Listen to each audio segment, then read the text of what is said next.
bëgg nañ jël maanaam loo xamante si ni àggul fenn ñu àggal ko fenn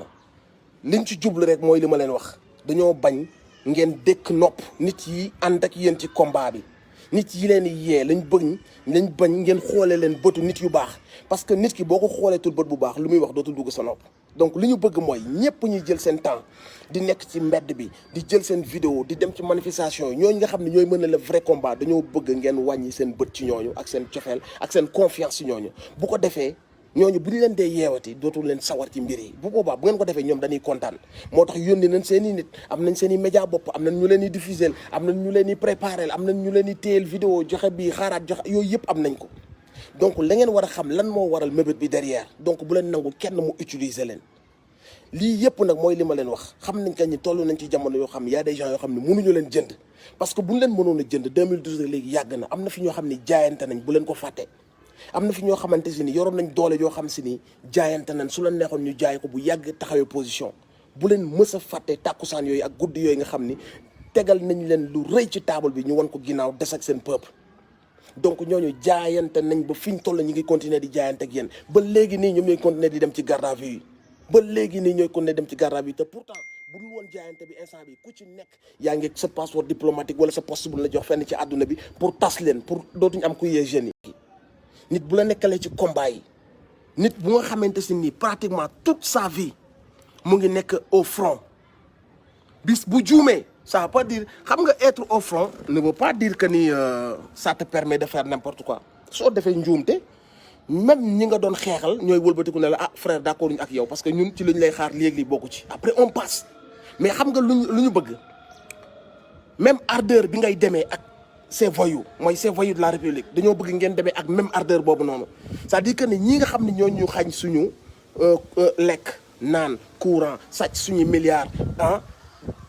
di ñu jaay tubaab bi di ñu comploter xam nga ñi nga xamante si ni ñoo tax ñun ñuy dund misère bi dañoo bëgg yéen ngeen demee même ardeur ak des gens yoo xamante si ni ils ont certes fait des fautes yoo xamante si ni mënoon na ñàkk tout le monde il ne faut pas mettre tout le monde dans le même sac faites toujours la part des choses ñun suñu ay ennemis suñu ay rang am na ci gars yoo xam dañuy juum suñu ay rang il faut ñu comprendre loolu ay nit kese lañ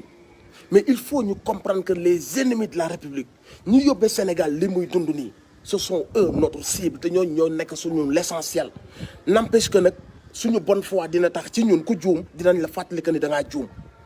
mais li ma bëgg rek ngeen xam ko mooy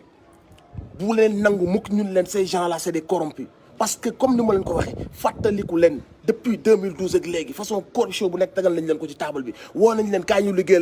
liggéey ak yéen parce que ay jeunes leen ñu bañ woo nañ leen kaay ñu dugal leen assemblée ñu bañ tey jii bu leen neexoon ñu ànd ak ñooñu ci avion yi lañ leen teg di leen yónnee ay mission ak yu demee dans le seul but ñu bañ a nekk dans le terrain de l'engagement pourtant ñooñu noonu ñu ngi continuer di jaayante dernière garde à vue bi nga fiy dégg ce sont ces mêmes personnes ñoo demoon garde à vue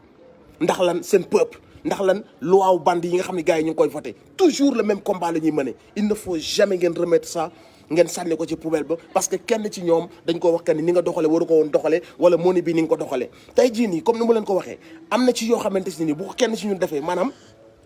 lu jëm ci combat bi surtout ñu dégg que ne un tel mi ngi wax ak Macky Sall ci suuf mi ngi wax ak Idrissa Seck ci suuf bu boobaa mën nañ que ni ce gars nous a trahi ñun ñëpp ñu dalandoo ci kawam avec beaucoup de ardeur et de méchanceté s'il le faut mais mënuñ wax que ni dans un truc dit privé kenn un ami d'enfance ñëw piéger benn nit pousser ko ci dara nga xamante si nii même su génneewul woon xaalis mu wax ak moom kese en tant que un ami d'enfance de 20 ans ne ko booy doo ma dimbali sama doom bi foog mu faju mu leer ko ni même réaction boobu lay am moom dans ses mauvaises intentions mu ñëw indaale xaalis daal di fexe ba le débat bi di tourner autour de l'argent kon xam nga ni kooku noonu il a été piégé par un ami d'enfance pas un client qui vient de gauche ou de droite un ami d'enfance bu mu tàmm di waxal kooku ñëw indi xaalis fexe ba débat bi tourner autour de xaalis bëgg koo waxloo ay waxu ambassade bëgg koo waxloo ay waxu ambassade da leen di jàppale pousser ko vers ça et le gars a esquivé le gars n'a jamais wax ay wax yu mel noonu le gars n'avait même pas le numéro consul bi dafa woo ay nit pour ñu jox ko numéro consul bi kon ça veut dire que ne le gars nit ki ñëw na exposé ko benn problème moom mu dem xool yi nag ban rôle la ci war a mën a jouer léegi nag la faute mooy wóorul woon bu nit ñëwoon expliquer la affaire wu visa yi mel noonu li nga war a def mooy li gën a normal yow en tant que surtout une personne engagée ou une personne boo xamante si ni xam nga ni tu représentes des valeurs li nga war a njëkk a def mooy ne ko booy loolu je peux pas le faire parce que c'est hors la loi les visas da ngay dem déposer laaj bu ñu la joxee baax na bu ñu la jox nga xam ne ba loolu mooy la réaction normale ñun ñëpp xam nañ ko mais barke alxuraanu karim man mii di wax ak yéen su ma toogoon à la place de kilifa un gars à moi ñëw toog ma wax ma problème mu jabaram wax ak ay voyage fu ne ci àdduna bi mais boobaak léegi ñoom ñoo continuer ci marché yi ñoom ñoo continuer ci garde à vue yi ñoom ñoo continuer jël seen temps seen jabar yi di jooy seen doom yi di jooy seen papa nga garde à vue ñu continuer di jaayante pour seen drapeau bu leen nangu mukk benn site wala benn politicien wala benn ku mënta doon mu dox seen diggante ak nit ñooñu parce que nit ñooñu ñoo leen nekkal ci naaj bi nekkal ma ci naaj bi nag teewul boo juumee man la ah Fall bii di da ngaa juum dinaa la ko wax mais su ma la koy wax aussi dinaa ànd ak beaucoup de recul et de compassion ndax li nga may jariñ ak fi nga may jariñ fàttewu ma ko bu ñu gaañ yi yóbbaale ci seen yëfi dëmm yooyu mooy ñun ñëpp ay dëmm lañ yàgg nañ koo wax gis ngeen ni ñu taxawoon ak Ousmane Sonko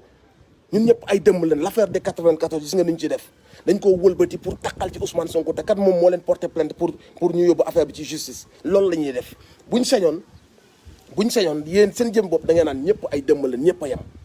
loolu nag mooy erreur bi nga xam ne yéen warul leen koo def il faut toujours faire la part des choses ñëpp yemuñu bu ñëpp yemoon am ñu gedd seen cër nit ñi ñu ngi koy jaayante am ñoo xam ne ils ont des opportunités des possibilités su leen neexoon tey jii Sénégal bu ñu fi ñëwee vacances moo leen fiy indi wala ñëw ak seen njaboot seet seen njaboot dem seen yoon yooyu yëpp ñu ngi continuer di ko jaayante donc loolu noonu da leen ko bàyyi xel bu baax a baax a baax parce que li tax ñuy def yi yëpp mu jaral leen alal ji dugal fii yëpp tax ñu koy def mooy xam nañ que ni am na benn bloc de jeunes benn bloc d'activistes benn bloc d'artistes engagés benn bloc de gens yu nekk Europe yu mel ne ñoom Akon Niass bi di wax ak yéen ñu mel ne ñoom gars yi activistes yi du ma lim di jum ñoom Issa ak ñu mel noonu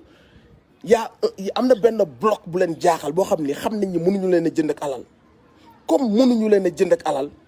ils vont essayer d'autres méthodes yi mooy ñooñu noonu nga xam ne ñoo nekk di yee jeunes yi ñooñu nga xam ne ñoo nekk di éveiller jeunes yi ñooñu nga xam ne ñun ñi ngi ñuy yàqal parce que peuple bi ñu nelawaloon pendant 70 ans ñi ngi commencé di leen yee petit à petit c'est très dangereux pour nous donc essayons des méthodes loolu mooy méthodes yi ngeen di gis nii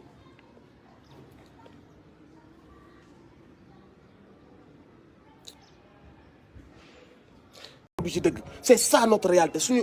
voyous yi mooy ñu jël milliards yi seddoo ko ngay dégg kii jël na 29 kii jël na 36 kii jël na 6000 milliards kii jël na nangam ñooñu ñoo tax ba tey amuñu ay hôpitaux yu baax amuñu ay lits de respiratoire assisté ñooñu ñoo tax tey Covid bi di def conneries yi muy def nii ci dëkk bi ñooñu ñoo jël plus de 2 milliards wër dëkk bi di taxawaalu ne dañuy def tournée jël feebar bi tasaare ko ci Sénégal bi yëpp ba tey ji mu yóbbu ñu tous les jours ñuy am ay vingtaine de morts déclarées, ça veut dire qu'on a plus de 50 morts par jour. Nous sommes nos ennemis. Ne laissez pas les gens vous détourner de l'essentiel. Les bandits d'État, on les connaît. Les bandits politiciens, on les connaît. Les non-Sénégal, on les connaît. Donc, restez focus sur le problème. Ils ne veulent pas que vous impliquez ci seen mbiru réew. Élection yi di ñëw tax na danañ appuyer ci pression wu Covid bi pour ngeen bañ a réfléchir danañ appuyer ci conneries yi ñuy créer pour ngeen bañ a réfléchir pour ngeen bañ a am la motivation d'aller vous inscrire parce que bëgguñu ngeen dem inscrire parce que xam nañ ni benn jeune du leen voter parce que jeunes yi léegi yeewu nañ jeunes yi xam nañ que ni ces gens là ils sont incompétents et c'est des voleurs ils le savent donc c'est pour ça bëgguñu ngeen dem inscrire ci liste yi yéen ñëpp nag la réponse qu'il faut apporter bu fekkee que ni bëgg nga dans les années qui vont venir benn changement mu am la chose qu'il faut faire mooy defal say kayit jar na ko demi-journée bi ngay jël dem wuti sa certificat de résidence dem wuti sa extrait de naissance demi-journée boobu ngay jël dafay impacter sur les années à venir ci sa life donc jar na ko la famille waxtaan leen entre les amis ni ñu waxtaan ci football bi baax na waxtaan ci star yi baax na mais waxtaan ci suñu biir suñu réew ak suñu avenir yu doom aussi am na solo suñu toogatee suñu débat yi nañ ci wax suñu biir famille yi nañ ci wax yéen ñi nekk ci diaspora bi yéen a ngi def seen liggéey mais appelez de plus en plus dans les familles appelez dans les villages dites aux gens que ñoom ñoo mën a changer cette situation en votant massivement en votant pour les bonnes personnes toute cette racaille politicienne daf fi war a jógee tous ces voyous ces bandits dañ fi war a jógee niñ fiy jugee nag mooy yéen ñëpp ngeen jël conscience que ni da ngeen war a dem voter ji dem leen ngeen bind ci liste yi lillahi wa rasuli c'est très important gis ngeen lii ngeen di def ni ci internet bi c'est très important lii ngeen di def nii ngeen wane ko ba adduna bi yëpp ndaw ko mais ni ngeen ko mën a traduire en action mooy dans des situations comme ça ngeen dem voter loolu moo ko mën a capitaliser sinon lépp day nekk rek ay wax sur internet ay like ay partage ay wax nga dëgg ay tout ça mais loolu yëpp pour mu am solo pour mu gën a am jeexital mooy nag jouru action ñu ne lii jouru action la yéen ñëpp ngeen jubali ci liste yi ngeen laaj naka ngeen mën a def jël les bonnes informations ngeen dem inscrire en masse pour que band yi nekk fii ci suñu maire yi band yi nekk ci suñu assemblée band yi nekk ci suñu ministère yi band bi nekk palais wëyu boobu noonu ànd ak nervi yi di dóor sénégalais yi sàcc yooyu nga xam ne moom indil nañ ko ay rapport u IGE ay nit yu doon sàcc alalu Sénégal mu lànk ne du ci lancer enquête procureur bi nga xam ne mu ngi teg ci plus de 30 dossiers yu ko IGE indil mu lànk ne du ko ibbi ils veulent s'acharner sur un tel